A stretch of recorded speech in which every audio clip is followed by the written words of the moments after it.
Em nome do Pai, do Filho e do Espírito Santo. Amém. Querido irmão, querida irmã, graça e paz.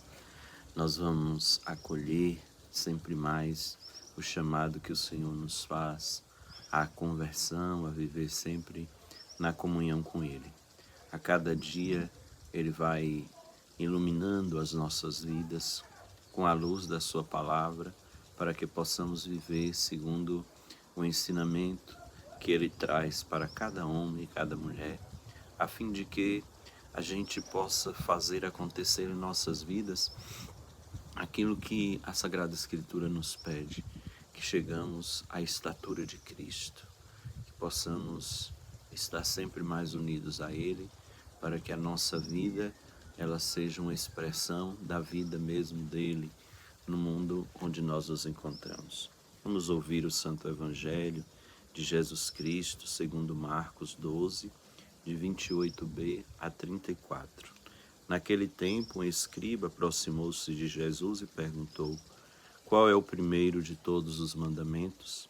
Jesus respondeu: o primeiro é este: ouve, ó Israel, o Senhor nosso Deus é o único Senhor.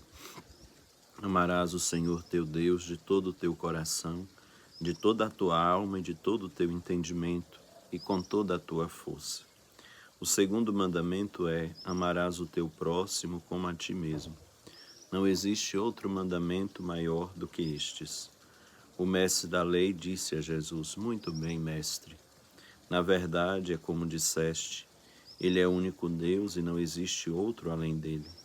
Amá-lo de todo o coração, de toda a mente e com toda a força, e amar o próximo como a si mesmo é melhor do que todos os holocaustos e sacrifícios.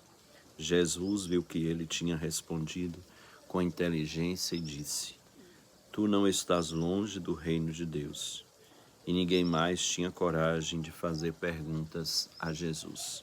Palavra da salvação. Glória a vós, Senhor. O escriba que aproxima-se de Jesus é um homem que tem constantemente contato com a lei. Afinal de contas, ele escreve, né? É um escriba, é alguém que faz a cópia dos livros da Sagrada Escritura. Então ele é alguém que tem constante encontro com a palavra, com a lei. Porém, ele vai até Jesus com uma pergunta básica e que é fundamental: qual é o maior mandamento da lei?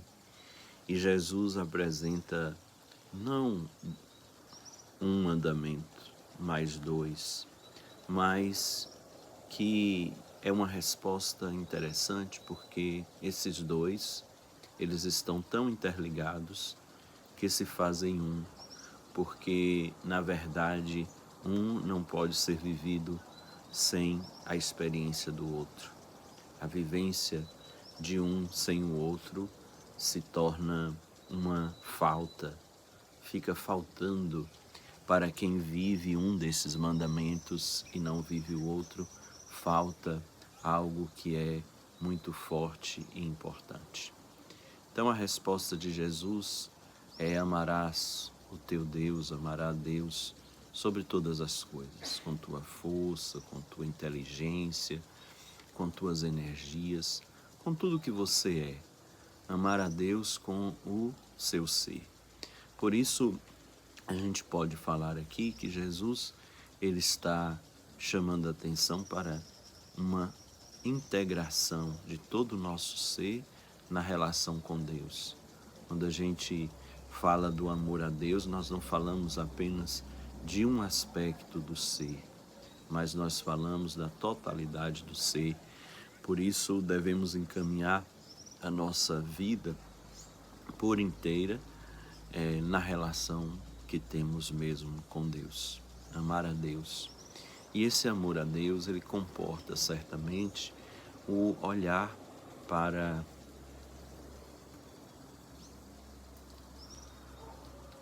as realidades que nos cercam e perceber nessas realidades que nos cercam essa presença amorosa do Senhor que nos convida a dar a nossa vida também para fazer com que aquilo que pertence a Deus seja também amado e cuidado. Nós estamos vivendo a campanha da fraternidade, onde nós somos lembrados da ecologia integral. Então é justamente isso. Quando a gente fala de ecologia integral, a gente está falando do cuidado da criação de Deus.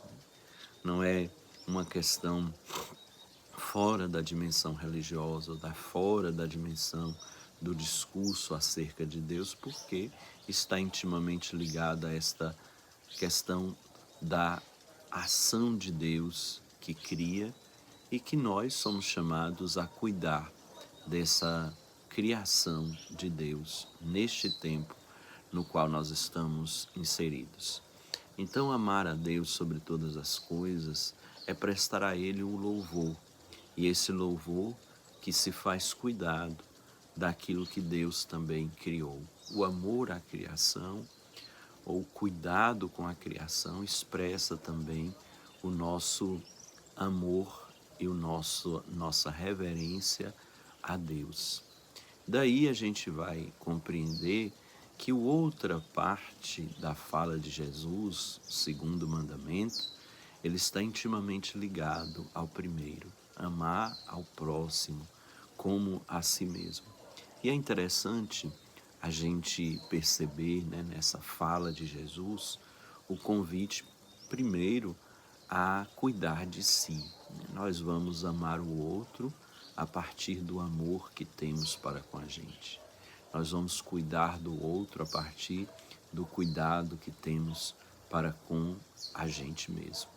Então não existe a possibilidade de um amor a outra pessoa se a gente não ama a gente mesmo, se a gente não cuida da gente mesmo, nós não vamos ter um critério verdadeiro para cuidar do outro ser humano que caminha conosco. Então é preciso, em primeiro lugar, cuidar de nós, né? Cuidar de nós. É interessante os padres do Brasil que se reúnem de 2 em 2 anos, representantes de várias dioceses. Uma das frases que aparece muito nesses encontros é cuidar dos cuidadores. É preciso cuidar dos cuidadores. É preciso que os padres que cuidam de tantas pessoas sejam cuidados. É preciso que os professores que cuidam de tantas pessoas sejam cuidados. É preciso que os médicos que cuidam de tantas pessoas sejam cuidados.